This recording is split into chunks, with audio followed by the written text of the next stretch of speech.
My name is Alicia Smart. I'm 30 years old. On November 28th, 2024, I sat alone at a table set for 12 people inside the Lakeside Manor, one of Michigan's most expensive restaurants. I had spent $2,850 on a Thanksgiving dinner for my family. Not a single person showed up. My parents didn't come. My older sister Brittany didn't come. My younger brother Connor didn't come. They made a choice that night, a calculated, deliberate choice, to gather at my sister's house instead, leaving me to face the pity of waitstaff and the stares of strangers as I sat there with 12 empty chairs. I cried into a plate of herb-roasted turkey I could barely taste. I felt humiliated, small, disposable. Then, at 7:15, my 88-year-old grandfather walked through those doors. He didn't say a word. He simply placed a manila envelope in my hand. Inside were receipts, screenshots, bank statements, legal documents. And the truth, cold, documented, undeniable, that would flip every single power dynamic in my family upside down. They didn't know Grandpa had been watching, and what they found out next would cost them everything. I need you to understand something about my family. We weren't poor. We weren't struggling. But there was always this hierarchy, an unspoken order of who mattered most. My father, Gerald, is 65 now, retired from middle management at an auto parts supplier. My mother, Diane, 62, worked as a school secretary until she retired 5 years ago. They live in a 4-bedroom house in Farmington Hills, a nice Detroit suburb with good schools and tree-lined streets. Then there's my older sister, Brittany, 35, married with 2 kids. She's always been the golden child, the one who could do no wrong. When she forgot Mom's birthday, it was, "Oh, she's so busy with the children." When I forgot to call on a random Tuesday, I was ungrateful. My younger brother Connor is 27, the baby, the only son. He got a free pass for everything. Failed a class in college? He's finding himself. Couldn't hold a job? He's exploring his options. And then there was me, 30 years old, senior marketing director at a tech firm in downtown Detroit. I made $120,000 a year. I owned my own condo. I had my life together, which, apparently, made me the family ATM. It started small. Summer of 2017. I was 22, just got my first real job making $48,000 a year. Connor called me, voice shaking. "Sis, I'm drowning in student loans. I can't make the payments. They're going to default. Can you help? Just until I get on my feet?" I sent him $8,500, Venmo transfer, October 12, 2017, at 11:47 p.m. I remember staring at my phone, my finger hovering over the confirm button. Then I pressed it. He promised he'd pay me back by Christmas. Christmas came. No payment. No mention. When I brought it up in January, casually, over family dinner, my mother looked at me like I'd slapped her. "Alicia," she said, her voice tight. "You're being petty about money. Family helps family." I said yes. I always said yes. That was my first mistake. The thing about saying yes once is that people expect you to say yes forever. 2 years later, Brittany got engaged. I was happy for her. I really was. She'd been with her husband, Trevor, for 5 years. They had a good relationship. Stable. Normal. Then Mom called. "Alicia, you're doing so well at your job. We were hoping you could contribute to Brittany's wedding. You know how expensive these things are. 10,000 would be appropriate for a sister." Appropriate. Like there was a manual. Like I owed her. I ended up giving $28,000 total. $12,000 for the venue deposit. $3,200 for her dress. Not off the rack, custom. $4,500 for flowers because she wanted peonies, which weren't in season. $8,300 for a photographer she found on Instagram. The wedding was beautiful. I stood in the reception hall, watching Brittany dance with Dad, her white dress spinning under string lights. I felt proud. I felt useful. Brittany never said thank you. Not once. I told myself it didn't matter. This was what families do, right? You help each other. You show up. You give. I didn't know that 5 months ago, Grandpa Lawrence had started keeping score. Between 2020 and 2024, there were 17 emergencies. I have the receipts. Literally. I kept spreadsheets. Color-coded. Dates, amounts, stated reasons. I told myself it was for tax purposes. Really, I think I knew. Some part of me knew. March 2020. Mom texted at 2:34 a.m. Honey, the furnace died. We're freezing. Can you help? 3,500. I sent it by 3 a.m. 6 days later, she posted on Facebook about a lovely weekend getaway to Traverse City. Photos of her and Dad at a winery, smiling, wine glasses raised. September 2021. The roof is leaking. Need 6,800 for emergency repairs. I sent it. That same week, I saw Connor's Instagram story. Him at a concert. VIP section. Bottle service. February 2023. Your father's car broke down. We need a new transmission. 4,200. I asked, doesn't Dad's car have a warranty? Mom's reply, Alicia, he's your father. Are you really going to argue about this? I sent the money. 17 transfers. The smallest was $1,200. The largest was $6,800. They added up. God, did they add up. $127,500. Over 8 years. I kept spreadsheets. I didn't know Grandpa was keeping his own. My grandfather, Lawrence Sterling, is 88 years old. He's my mother's father. A retired lawyer who worked 45 years in estate planning and contract law. He lives alone in Canton, about 20 minutes from my parents, in a modest ranch house filled with law books and old photographs. I visited him maybe once a month. We'd have tea. He insisted on loose leaf, brewed in a proper pot, and talk about work. The weather. Nothing heavy. He always asked the same question. How's work, Alicia? You taking care of yourself? I'd say, yes, Grandpa, I'm good.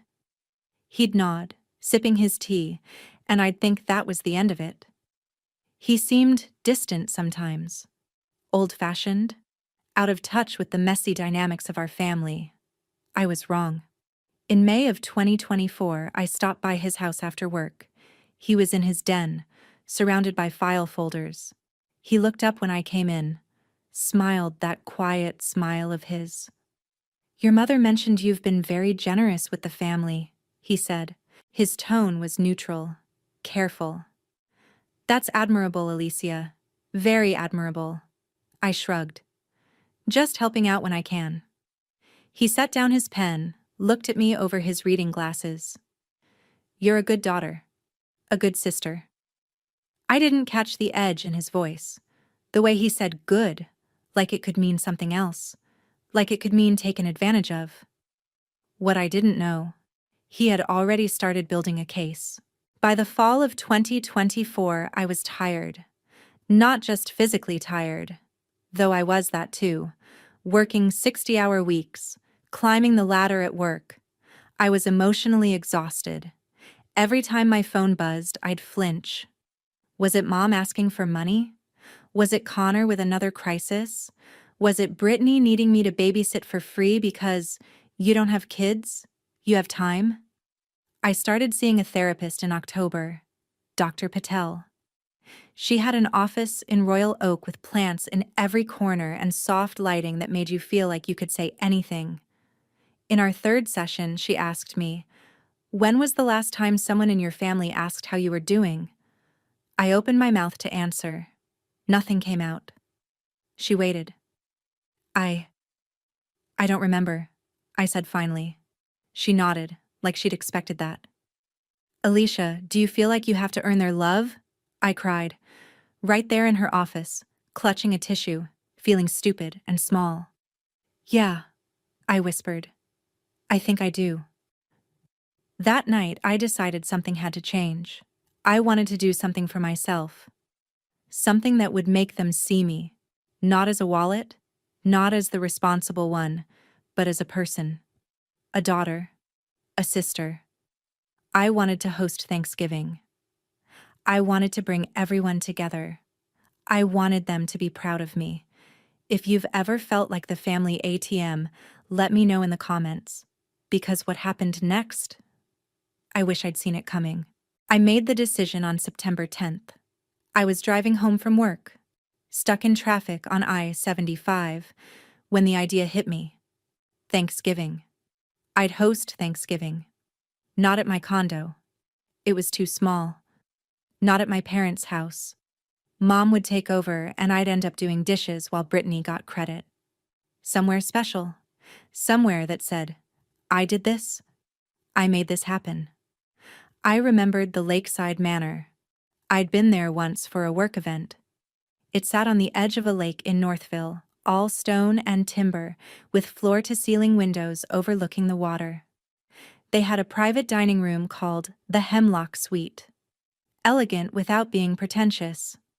On September 15th, I called and made a reservation. Table for 12.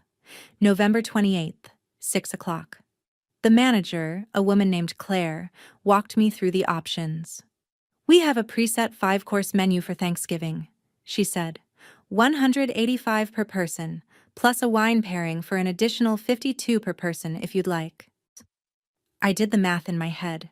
12 people. Wine pairing. That's $28.44. Plus gratuity, she added gently. Let's round it to $28.50, I said. I'll put down the deposit today. $850, non-refundable. I hung up and sat in my car for 5 minutes, hands shaking. It was a lot of money, but this mattered. I wanted them to see me as more than just a wallet. I wanted them to be proud of me. God, I was naive. I spent 3 evenings in early November making the invitations by hand.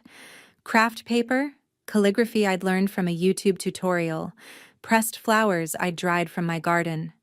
Each one was personal. I mailed them on November 1st. Physical cards, because I wanted it to feel special. I also sent a paperless post version at 6:47 p.m. just to make sure everyone got the message. The subject line read, "You're invited, Thanksgiving at Lakeside Manor." The message? I'd be honored to host our family this year at a place that means something to me. Let's make new memories. Love, Alicia. Brittany texted back within an hour. Cute, Connor replied with a thumbs-up emoji. Mom and Dad called the next day. We'll be there, sweetie, Mom said. This is so thoughtful. I should have noticed the pause before. Thoughtful. The slight hesitation. Grandpa Lawrence was the only one who actually called to say, "This is wonderful, dear. I'm looking forward to it." His voice was warm, genuine. I didn't know then that he was the only one who meant it. November 20th, 8 days before Thanksgiving. My phone rang at 7:52 p.m. Brittany. Hey, Liz, she said, too casual. So I was thinking, why don't we do Thanksgiving at my place this year? Potluck style, more casual. The kids would be more comfortable. I frowned, setting down the book I'd been reading.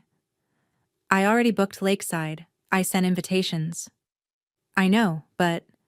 She sighed. It's just so formal, you know? And expensive. We could do something low-key. More... us? I put down a deposit. It's non-refundable. Silence. Then... Well, that's your choice, I guess. The way she said your choice felt like a slap. Like I'd done something wrong. Brittany, I really want to do this. I want to host everyone. Okay. Her tone had gone flat. If that's what you want. It is. Fine. See you there then. She hung up. I sat there staring at my phone, feeling like I'd just failed a test I didn't know I was taking. She said your choice like it was an accusation. I found out later, much later, what happened that night. After Brittany hung up on me, she opened a group chat. Smart Family Core. It had been created on November 18th. 4 members. Mom, Dad, Brittany, Connor. I wasn't in it. Neither was Grandpa. Brittany's message at 8:03 p.m. Just talked to Alicia. She's dead set on this lakeside thing. $28.50 for one dinner. That's insane. Mom, 8:06 p.m. She's showing off. This is exactly what I was worried about. She thinks because she makes more money, she's better than us. Dad, 8:10 p.m. It does seem excessive. Connor, 8:15 p.m. Should we just not go? There was a pause. 3 minutes. Then Brittany. What if we did? What if we let her sit there? Mom. She needs to learn humility. This whole thing is arrogant. Brittany. Exactly. Let her sit there alone. Maybe she'll finally get it. Dad. I agree. It's for her own good. Connor. Are we sure about this? Mom. Connor, your sister has gotten too big for her britches. A little humiliation will remind her what family is really about. 47 messages over 3 days. Planning, coordinating, making sure everyone was on the same page. I had no idea this chat existed, but Grandpa did. November 22nd, 2 days before Thanksgiving, 3:18 p.m. My mother made a mistake, a small one, the kind of mistake that changes everything. She meant to send a screenshot to my father. They're both saved in her phone under G, Gerald and Grandpa. The contacts are right next to each other. She sent it to Grandpa instead. The screenshot showed the group chat. Brittany's message. Let her sit there alone. Maybe she'll finally get it. 3 seconds later, Mom realized. Sorry, Dad. Wrong person. Ignore that. Grandpa's reply came 2 minutes later. Just one word. Understood. But he didn't ignore it. He called his lawyer that same afternoon, Rebecca Steinberg. She'd handled his estate planning for 20 years. She knew every detail of his finances, his properties, his will. Rebecca, he said, his voice steady, I need you to draw up an amendment, and I need documentation. Everything they've taken from her. Can you do that? Of course, Lawrence. What's this about? It's about making sure my granddaughter knows she's not alone. He didn't ignore it. He called his lawyer that same afternoon. Have you ever planned something with your whole heart only to feel it slipping away? Drop a broken heart if you've been there. November 28th, 2024. Thanksgiving Day. I woke up at 6 a.m. Couldn't sleep. Too excited. Too nervous. I'd picked out my outfit 3 days earlier. A navy dress. Simple but elegant with a cream cardigan. I did my makeup carefully. Curled my hair. I wanted to look put together. Like someone who had their life figured out. I arrived at the Lakeside Manor at 5:45 p.m. 15 minutes early. Claire, the manager, greeted me at the entrance. Miss Smart, everything is ready. Would you like to see the table? The Hemlock Suite was on the 2nd floor. The room glowed with soft amber light. Floor-to-ceiling windows framed the lake, now dark and still, reflecting the last streaks of sunset. The table was perfect. 12 place settings, white linens, gold-rimmed plates. I'd brought name cards, hand-lettered, each one. Mom, Dad, Grandpa, Brittany, Trevor, Connor, the kids. In the center, a centerpiece of small pumpkins, pine cones, and candles flickered gently. Everything looks beautiful, Ms. Smart, Claire said. Your family is going to love this. I smiled. I hope so. At 5:58, I texted the family group chat, the one I was in, the general one for logistics. Can't wait to see everyone. 2 minutes? No one replied. 6 p.m. I sat down in my seat, smoothing my dress. Any minute now. 6:05 p.m. I check my phone. No messages. 6:10 p.m. I texted Mom directly. Mom, you on your way? Delivered. Not read. 6:12 p.m. Connor, Dad? Delivered. Not read. 6:15 p.m. I called Mom. Straight to voicemail. My heart started pounding. Maybe they were running late. Maybe there was traffic. Maybe. 6:18 p.m. A waiter approached. Young guy, early 20s, kind eyes. Ma'am, would you like us to start bringing out appetizers? Or would you prefer to wait? 5 more minutes, I said, forcing a smile. He nodded and left. 6:20 p.m. I texted the group. Guys, I'm getting worried. Please respond. Nothing. 6:25 p.m. I called Dad. Voicemail. 6:30 p.m. I called Brittany. Voicemail. 6:35 p.m. I opened Facebook. I don't know why. Just scrolling, trying to distract myself. And then I saw it. At 6:18, the waiter asked if we should start bringing out appetizers. I said, 5 more minutes. Brittany's post, 6 minutes old, a photo. Everyone, Mom, Dad, Connor, Brittany, Trevor, the kids. Around Brittany's dining room table laughing, holding wine glasses. A massive turkey in the center. The caption, Grateful for family traditions #Thanksgiving at home. Location tagged. Farmington Hills, MI. Posted at 6:31 p.m. I stared at my phone. My hand started shaking. I zoomed in on the photo. Mom was wearing the sweater I gave her for her birthday. The burgundy one with the pearl buttons. Connor had his arm around Dad. Everyone looked happy. 47 likes. Comments already rolling in. Beautiful family. Happy Thanksgiving. Love this. I refreshed. 53 likes now. They weren't coming. They were never coming. My hand started shaking. I zoomed in. Mom was wearing the sweater I gave her for her birthday. The waiter came back at 6:42 p.m. He didn't say anything at first. Just looked at the empty chairs. Looked at me. Ma'am, he said gently, would you like to order, or... His voice trailed off. He knew. Of course he knew. Just me tonight, I said. My voice sounded strange, hollow. His face fell. Pity. I saw pity. I'm so sorry. Would you like us to remove the other settings? No. The word came out sharp. I softened. No. Leave them. I'll take the full meal. For one. Of course.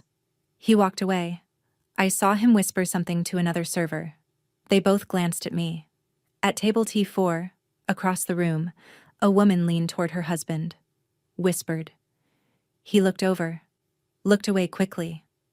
I ordered the entire 5-course menu, butternut squash soup, mixed green salad, herb-roasted turkey with all the sides, pumpkin pie with whipped cream. I ate mechanically. The soup was too hot. The salad was fine, I think. I don't remember. The turkey tasted like nothing. I cried. Quiet, steady tears that I wiped away with the expensive linen napkin that probably cost more than my first car payment. A server refilled my water glass without a word. I sat there, eating turkey I couldn't taste, crying into linen napkins that cost more than my first car payment. 7:15 p.m.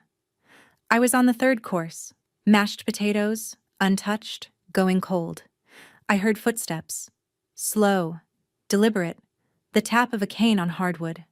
I looked up. Grandpa Lawrence stood in the doorway. He wore a dark suit and tie, his silver hair combed neatly. He leaned on his cane. He'd started using one last year after a fall, but he stood straight.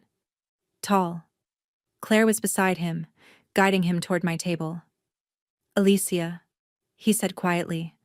My voice broke. Grandpa, they didn't come. They all... I know, sweetheart. He sat down in the chair marked Dad. Took off his coat. Folded it carefully over the back of the chair. I know everything. The waiter appeared. Can I get you anything, sir? Coffee. Black. Grandpa looked at me. Really looked at me. His eyes were sharp, clear. Not the distant, polite gaze I was used to. This was something else. Focused. Angry. He reached into his coat pocket and pulled out a manila envelope. Thick. Sealed. Before you eat another bite, he said, you need to see this. He reached into his coat pocket and pulled out a manila envelope. Before you eat another bite, he said, you need to see this.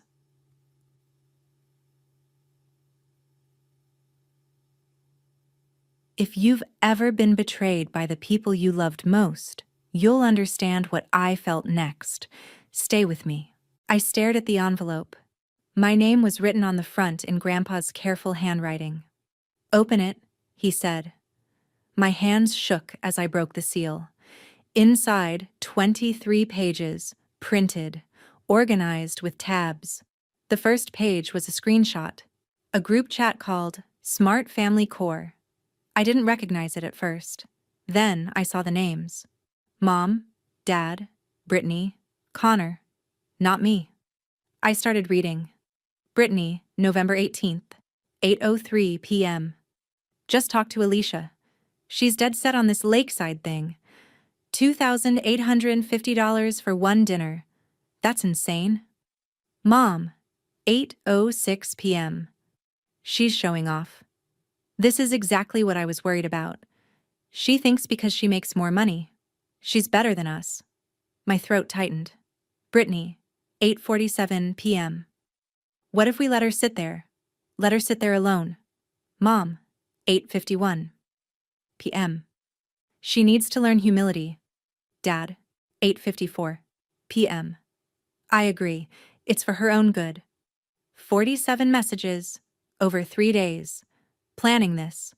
Coordinating. Making sure everyone stayed away. I looked up at Grandpa, my vision blurred. They planned this? Keep reading, he said quietly. My mother called me arrogant for wanting to buy them dinner. Pages 2 through 8 were a spreadsheet. Excel, color-coded. At the top, financial transfers. Alicia Smart to family members, 2017 to 2024. Each row was a transaction. Date, amount, stated reason, actual use. October 12th, 2017, $8,500. Connor student loans. Next column. Connor purchased motorcycle, KBB value $7,200. November 2017. March 22nd, 2019. $12,000. Brittany wedding venue deposit. Next column. Venue actual cost $8,500 per public invoice. Remainder unaccounted. November 4th, 2021. $6,800. Furnace emergency. Next column. Parents posted photos from Traverse City weekend trip, November 6th to 8th. Hotel receipt attached. See Appendix C. I flipped to Appendix C, a printed receipt from the Grand Traverse Resort. 2 nights, King Suite. I went back to the spreadsheet, line after line, 17 transactions. At the bottom, highlighted in red, total, $127,500. I couldn't breathe. How did you? I started. I'm a lawyer, Alicia. I know how to pull records. Some of this is public. Social media posts, property records. Some you gave me access to when you thought I was updating my will. I had. Last summer.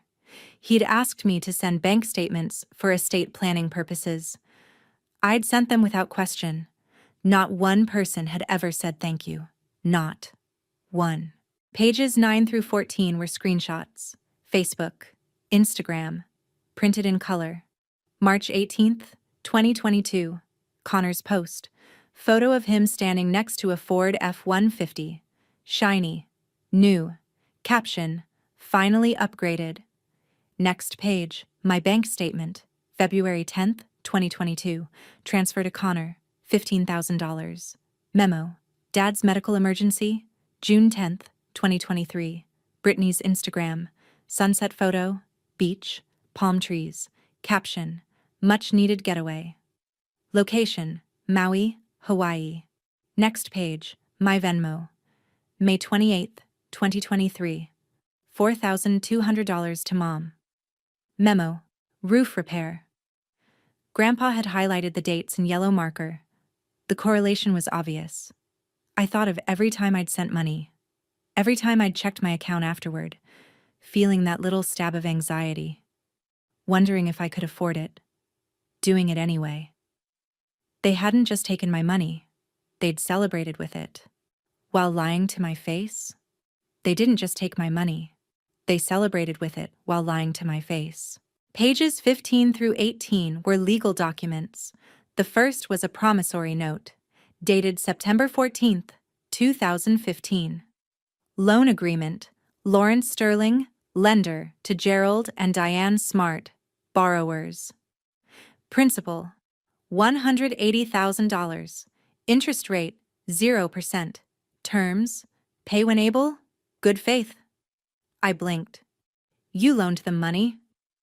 For the house, Grandpa said. They wanted to buy the place in Farmington Hills but couldn't qualify for a mortgage big enough. I helped. 0 interest. No deadline. I told them to pay me back when they could. How much have they paid back? $60,000 over 9 years. $120,000 still owed. The next page was a letter, dated November 23rd, 2024. Yesterday. From Rebecca Steinberg, attorney at law. Demand for immediate repayment, loan account number 2-015-0914-LS/GDS. Dear Mr. and Mrs. Smart. This letter serves as formal notice of debt collection pursuant to the promissory note dated September 14th, 2015. Due to breach of good faith, the lender demands immediate repayment of the outstanding balance, $120,000. Failure to remit full payment within 30 days will result in lien placement on the property located at 4782 Oakwood Drive, Farmington Hills, Michigan 48335. I looked at Grandpa. You're calling in the loan? Yes. They'll have to sell the house. Or refinance, if they can. His voice was calm. The house is worth about $420,000 according to the most recent Zillow estimate. If they sell, they'll walk away with maybe $280,000 after paying me and covering closing costs. That's still a significant amount. They'll survive. I stared at him. This quiet, gentle man who drank loose-leaf tea and read legal journals for fun. He wasn't quiet right now. He was cold, precise. A lawyer executing a contract. Grandpa had been letting them live debt-free for 9 years, and now he was calling it in.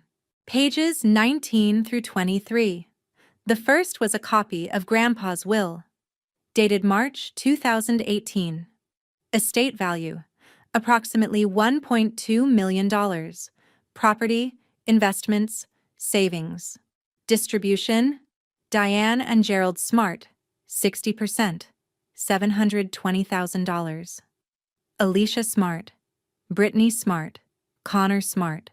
Split remaining 40% equally, approximately $160,000 each. Standard.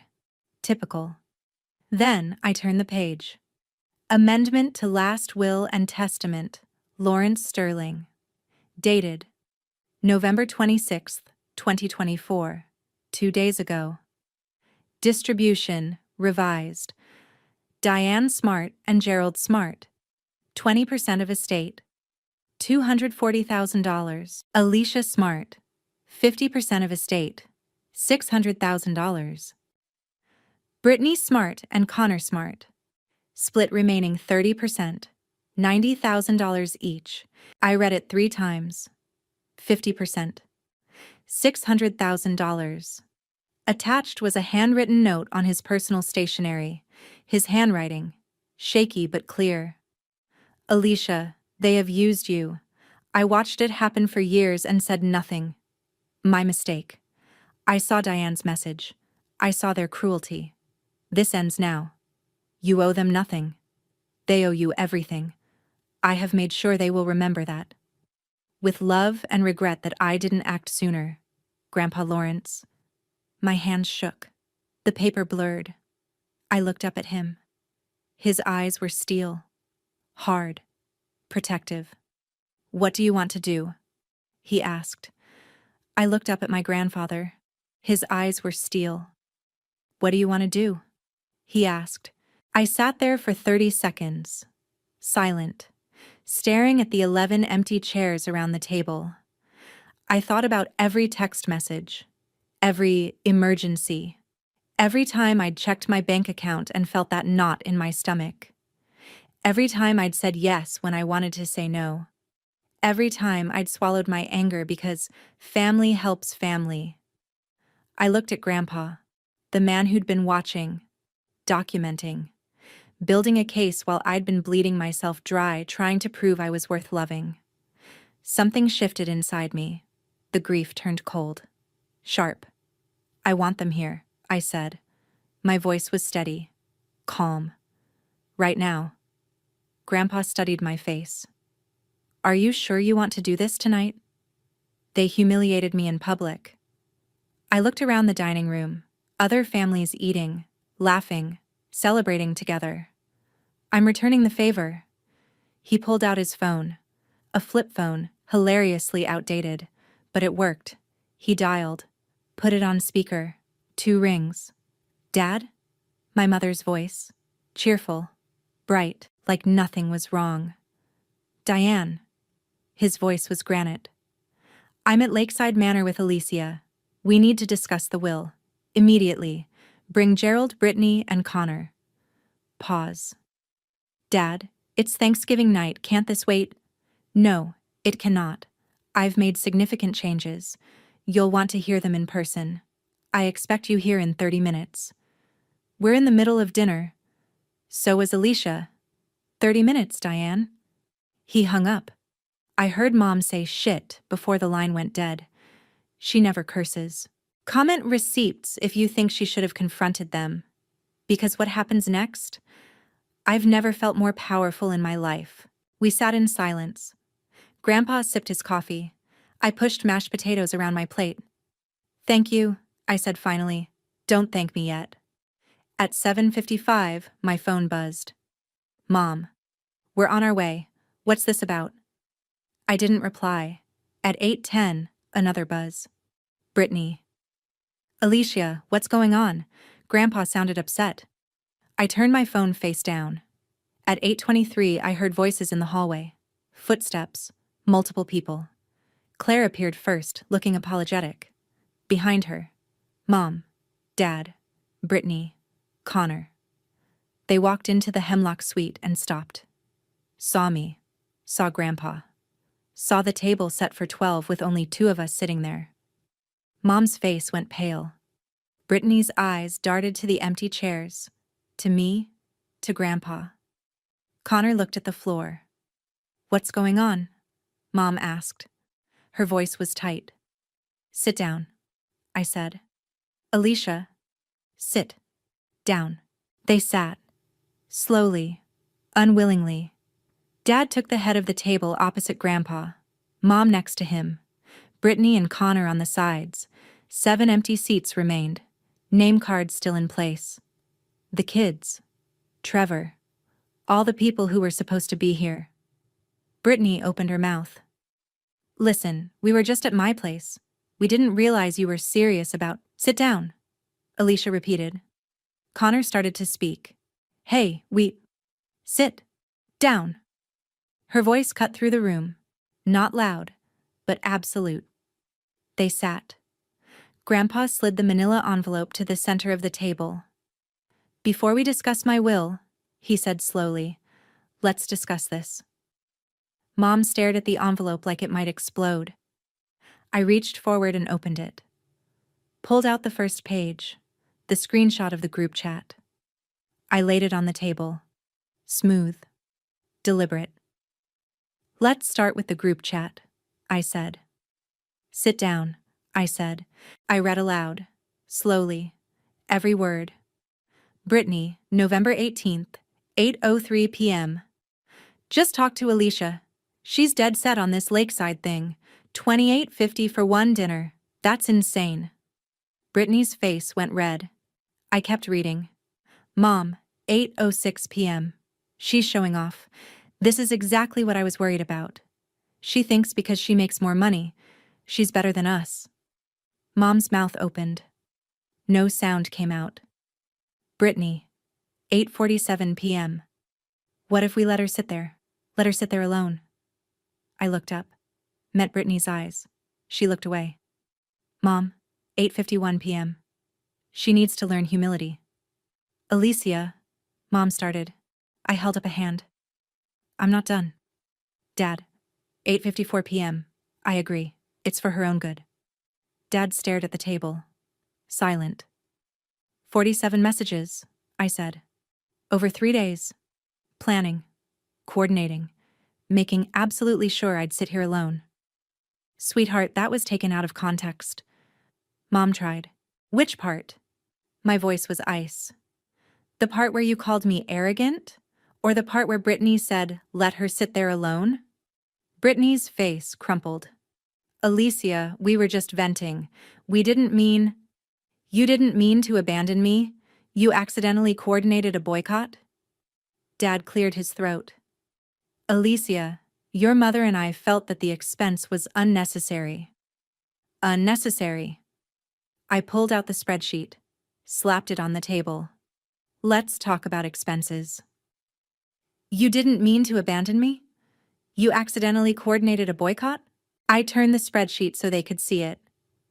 $127,500, I said. 8 years. Connor's face went white. Let's go line by line, shall we? I pointed to the first entry. October 2017. Connor, you needed $8,500 for student loans. Emergency. You were drowning. Remember? Connor nodded, barely. November 2017. You bought a $7,200 motorcycle. I have the registration, the photos you posted, the comments from your friends congratulating you. His mouth opened, closed. March 2019, Brittany, $12,000 for your wedding venue deposit. Brittany's jaw tightened. The venue cost $8,500. I called them. I have the invoice. Where did the other $3,500 go? She said nothing. November 2021. Mom, Dad, $6,800. Furnace emergency. You were freezing. I pulled out the next page. Facebook screenshots. Mom and Dad at a winery, smiling, wine glasses raised. 6 days later, Traverse City, weekend getaway, the Grand Traverse Resort, King Suite, $240 a night. Mom's face was scarlet. I kept going. Line by line, transaction by transaction. Connor's truck, Brittany's Hawaii trip. Dad's car trouble that coincided with Connor's concert tickets. You never asked me to be a martyr, I said, looking at Brittany. You're right. You just asked me to pay. Over, and over, and over. A woman at table T9 was watching. An elderly couple. They weren't even pretending not to stare. Mom tried to reach across the table, to touch my hand. I pulled back. Don't you dare, I said. Mom tried to reach for my hand. I pulled it back. Don't you dare, I said. Grandpa hadn't spoken yet. He'd been watching, letting me lead. Now he leaned forward. Diane, Gerald. His voice was quiet, controlled, terrifying in its calm. You owe me $120,000. Mom blinked. Dad, we have an agreement. We're paying you back when we can. I'm calling in the loan. You have 30 days. The color drained from her face. Dad, please, we can't. We'll lose the house. Then you'll learn what Alicia felt tonight. Loss. Brittany stood up. Grandpa, this is insane. You can't just— Sit down, Brittany. She sat. He pulled out the next document. The will amendment. I've also changed my will. Alicia now receives 50% of my estate. Approximately $600,000. Silence. You two, he nodded at Brittany and Connor, will split 30%, 90,000 each. He looked at my parents. Diane and Gerald, you will receive 20%, 240,000. Mom's hands shook. Dad, you can't do this. I already have. Signed, notarized, witnessed by my attorney, legally binding. Dad's face was gray. This is because of tonight? This is because you have spent 8 years exploiting your daughter while favoring your other children. This is because you planned, actively planned, to humiliate her. This is because when I asked Diane 6 months ago how Alicia was doing, she said, "Oh, she's fine. She makes plenty of money." His voice hardened. As if that was all she was. A paycheck. The room was silent except for the quiet murmur of conversation from other tables. A waiter hovered near the bar, uncertain. Table T4. The woman whispered to her husband. "Oh my God." Brittany's mouth opened. No sound came out. I leaned forward, folded my hands on the table. "Here's what's going to happen," I said. My voice was steady, clear. "You will leave me alone. Completely. No calls, no texts, no emergencies, no guilt trips, no showing up at my condo. Nothing. Alicia, you're our daughter," Dad started. "And you treated me like a bank account." I pulled out a piece of paper. I'd written it during the wait. My terms. "If you want any relationship with me in the future, you will do 3 things. 1. Apologize. Publicly. A real apology. Not, 'I'm sorry you feel that way.' An acknowledgement of what you did." Mom opened her mouth. I kept talking. 2. Family therapy. 1 year. Minimum. All of us. Or none of us. 3. Repayment. $127,500. I'll draft a payment plan. Reasonable terms. But you will pay me back. Every cent. I looked at each of them. "If you refuse any of these terms, I'm done. Forever. You will not be invited to my wedding if I ever have one. You will not meet my children if I ever have them. You will not be part of my life." Connor spoke quietly. "I'll do it. I'll pay you back. I'm sorry." His voice cracked on the last word. Brittany's face was red. Angry. "This is ridiculous. You're being vindictive." "I'm being clear," I said. "For the first time in my life, I'm being clear about what I deserve." The waiter was still hovering, uncertain whether to approach. Mom started crying. Real tears. Mascara running. I didn't feel a thing. Mom tried one last time. "After everything we've done for you," I laughed. Short. Bitter. Sharp. "Everything you've done?" I stood up. "You gave birth to me. Congratulations. That's not a free pass to bleed me dry for 8 years." Grandpa stood too, slowly, leaning on his cane. "This conversation is over," he said. "You may leave." They sat there, frozen. "Now," Grandpa added. Dad stood first, then Mom, Brittany, Connor. They walked toward the door, slow, shell-shocked. At the doorway, Diane turned. "One last time. You'll regret this," she said. I met her eyes. "The only thing I regret is not doing it sooner." They left. The door closed. The restaurant erupted in quiet murmurs, heads turning. Whispers. I sat back down. My whole body was shaking. Adrenaline, relief, grief, rage, all at once. The waiter approached, cautious. Would you like to see the dessert menu?" Grandpa looked at me, then at the waiter. He smiled, soft, kind. "Yes," he said. 2 chocolate lava cakes, please." The waiter came over. "Would you like to see the dessert menu?" Grandpa smiled. "Yes. 2 chocolate lava cakes, please."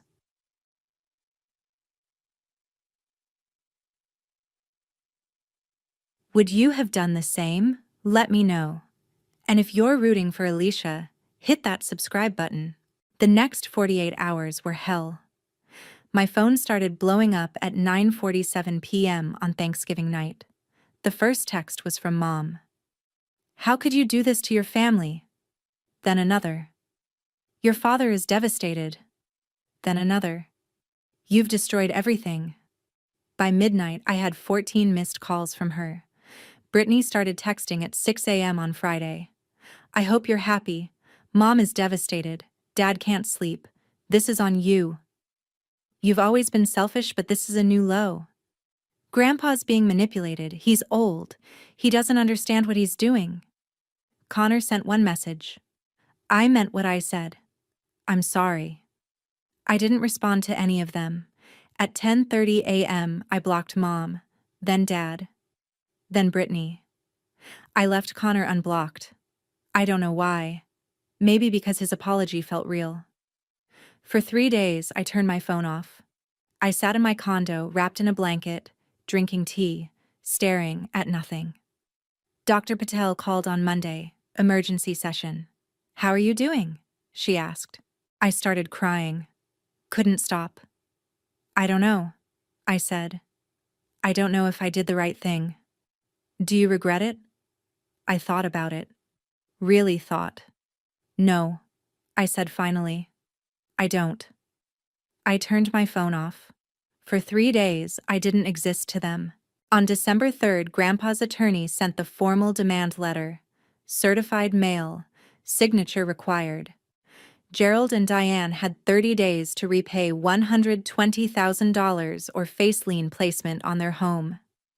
I found out later, through Connor, that they panicked. They tried to refinance the house. Denied. Their credit wasn't good enough. They called Grandpa.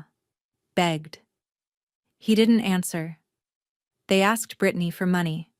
She had none. She and Trevor were living paycheck to paycheck. They considered selling the house.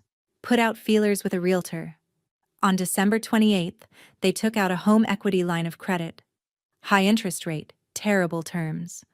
But they got the money. They paid Grandpa on January 2nd, 2025, one day before the deadline. Grandpa deposited the check. Then he called me. It's done, he said. How do you feel? I asked. Like I should have done this years ago. I didn't ask Grandpa if they paid. I didn't want to know. Not yet. On December 20th, Connor texted me. Can we talk? I stared at the message for an hour. Didn't reply. On January 10th, 2025, my phone buzzed. Venmo notification. Connor Smart sent you $500. The note said, Payment $170. I'm going to make this right, sis. I did the math. 35,000 divided by 500. 70 months. Almost 6 years. I stared at my phone for 10 minutes. Part of me wanted to send it back, to tell him it was too late. Part of me wanted to believe him. I didn't reply, but I didn't send it back. Every month after that, on the 10th, another $500 appeared. February 10th, March 10th, April 10th. He never missed one. On February 12th, 2025, he showed up at my condo. I almost didn't answer the door. But I looked through the peephole and saw him standing there, hands in his pockets, looking nervous. I opened the door. Hey, he said. Hey.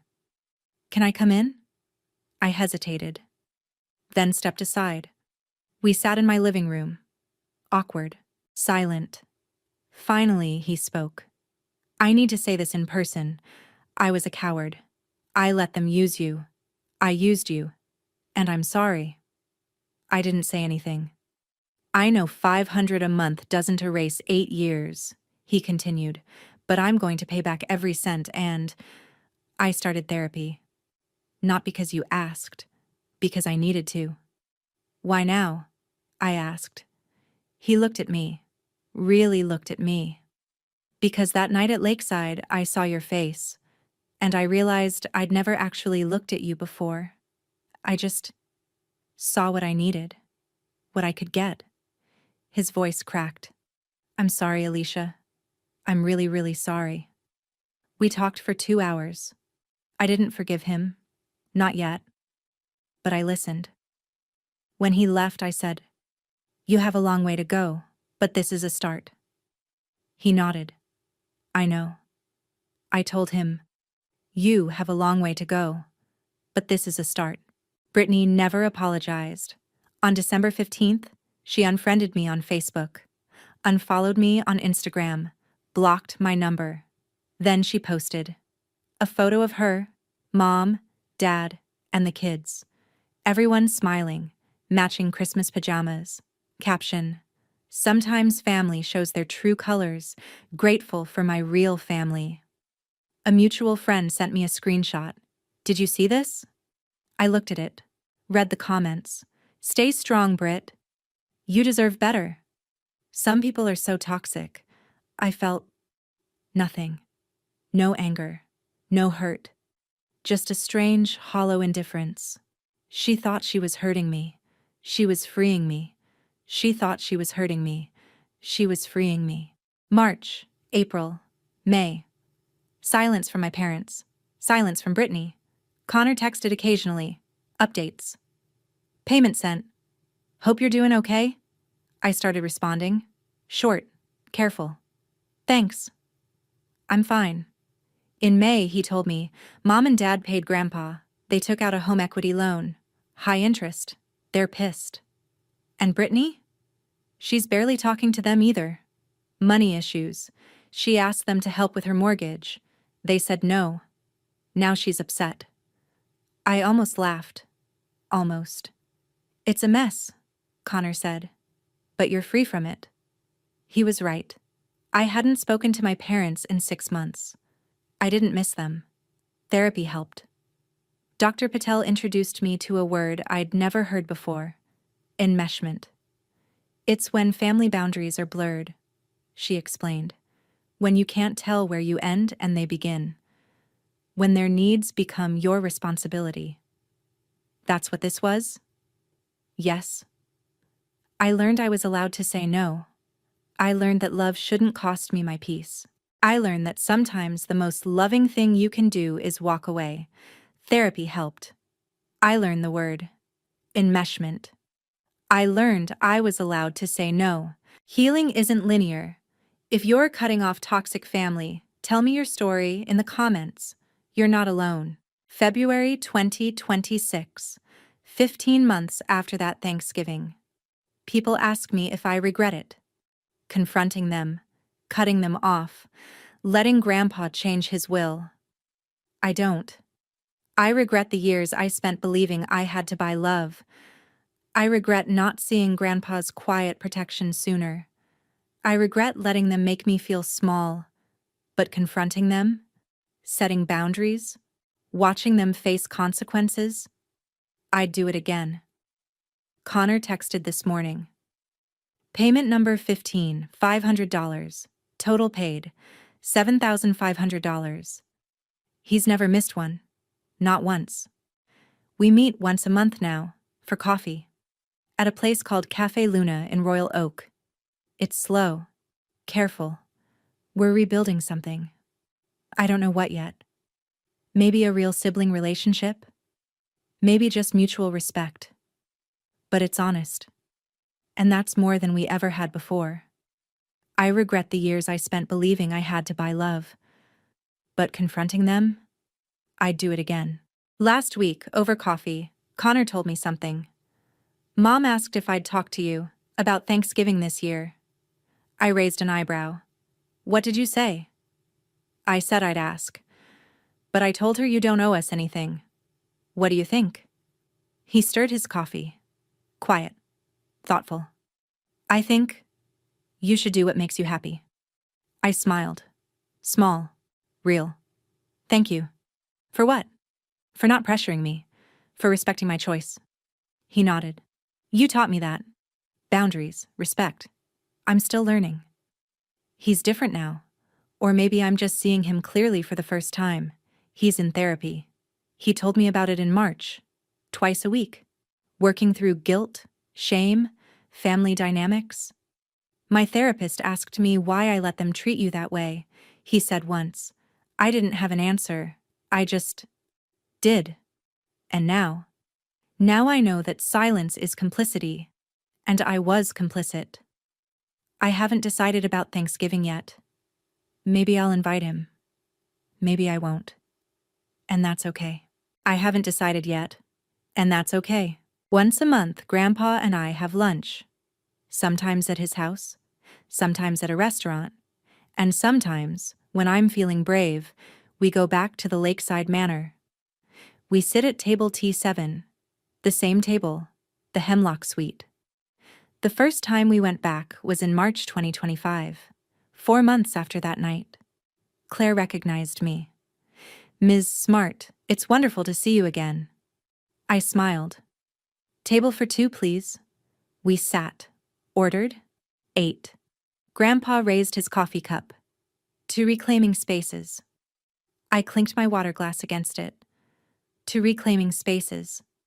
Last month he told me he'd updated his will again. Grandpa, you don't need to. It's not about need, Alicia. It's about principle. He's 89 now. Slower, but sharp as ever. You gave me more than money, I told him once. You gave me proof I wasn't crazy. He reached across the table, took my hand. You're stronger than all of them combined, Alicia. Don't forget that. I won't. You're stronger than all of them combined, Alicia. Don't forget that. Thanksgiving 2025. I didn't go to my parents. I didn't go to Brittany's. I hosted. At my condo. 8 people. My friend Jenna from work. Her partner. 2 colleagues. My neighbor. An older woman named Ruth. Connor. Grandpa. And me. Potluck. Everyone brought something. Jenna made mac and cheese. Ruth brought pie. I roasted a small turkey. 8 pounds. Nothing fancy. We ate on mismatched plates. Drank wine from Target. Laughed about work drama and bad dating stories. At one point, Jenna raised her glass. This is what Thanksgiving should feel like. Connor, sitting across from me, nodded quietly. It really is. I looked around the table, at faces that chose to be there. Not because they had to. Not because they needed something. Because they wanted to. Total cost, $140. Groceries, wine, dessert. 8 people. 0 stress. 0 guilt. That night, after everyone left, I sat on my couch with a cup of tea and cried. Good tears. Healing tears. I cried that night. But they were good tears. I've learned something over the past 15 months. You can't buy belonging. You can't earn love by making yourself smaller. By giving until you break. By silencing your needs. Family is supposed to be the people who see you, who celebrate you, who show up. Not the people who take and call it love. I spent 8 years trying to prove I was worth loving. I gave $127,500. I gave my time, my energy, my peace. And you know what I learned? I was always worth it. They just couldn't see it. Or maybe they saw it and didn't care. Either way, it's not my problem anymore. Dr. Patel asked me in our last session, what do you want people to know? If someone's in your situation, what would you tell them? I thought about it. I'd tell them that you're not a bank. You're a person. And people deserve to be loved for who they are, not what they provide. And if they can't see that, then walk away. It'll hurt. It'll feel impossible. But on the other side of that pain is freedom. She smiled. You've come a long way, Alicia. Yeah, I said. I have. I was always worth it. They just couldn't see it. I don't know if I'll ever reconcile with my parents. Or Brittany. Maybe someday. Maybe never. I'm not holding my breath. But I'm not closing the door completely either. If they meet my terms, real apology, therapy, repayment, maybe we can try. Maybe. But I'm not shrinking myself to make them comfortable anymore. I'm not apologizing for having boundaries, I'm not pretending everything's fine when it's not. Connor asked me last week, "Do you think they'll ever change?" I shrugged. I don't know.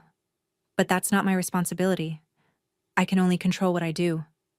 And I choose peace. Even if it means losing them? I didn't lose them. They lost me. He nodded, quiet, thoughtful. That Thanksgiving, I sat at a table for 12. Alone. Humiliated. Heartbroken. Today, I sit at tables with people who show up. Not because they need something, but because they want me there. That's the difference. That's everything. They didn't break me. They freed me. If this story resonated with you, I want you to know something. You are not obligated to set yourself on fire to keep others warm.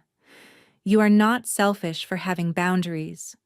You are not cruel for walking away from people who hurt you, even if they're family. Especially if they're family. Family isn't about blood, it's about respect, effort, showing up, reciprocity. And if the people who share your DNA can't give you that, then find people who will. Build your own table. Invite people who celebrate you, who see you, who value you for who you are, not what you can give. It won't be easy. There will be guilt, grief, doubt. But on the other side of that pain is something I never thought I'd have. Peace.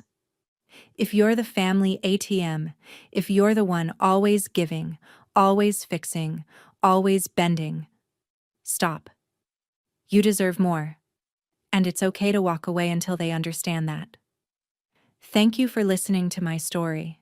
If it helped you in any way, please share it. Someone in your life needs to hear that it's okay to choose themselves. Remember, you are not a bank. You are a person. Act like it.